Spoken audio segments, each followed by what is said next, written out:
এক রমজান থেকে আরেক রমজান পর্যন্ত পা দিতে দেরি, পুরা বৎসরেরটা মাফ করতে দেরি করব না।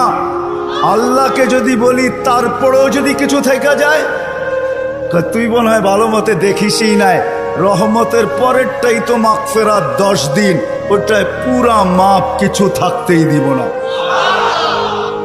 আল্লাহকে যদি বলি কিছু তো থাকুন রইল না, ভাবলাম বুঝলাম কিন্তু গাট্টি তো হইল না। গাট্টি বুঝেন? মনে হয় বোঝেন নাই। কি বুঝছেন? যা কামাইছেন তা খাইছেন, খরচ হয়ে গেছে, কিছু গাট্টি আছে নাকি? হ্যাঁ, কি গাট্টি আছে? মাফ হয়ে গেছে, ঠিক না? গাট্টি তো নাই রাসে। আল্লাহ বলে গাট্টি ভালো তো বাসি, গাট্টির প্রশ্ন চল শেষ 10 দিনে রেখা দিছি লাইলাতুল কদর, এক রাত্র 83 বৎসর 4 মাস, আর কত বড় গাট্টি চাস? বাঁচবি তো 60-70 বৎসর, এর চেয়ে বড় গাট্টি দিয়া করবিটা কি বল?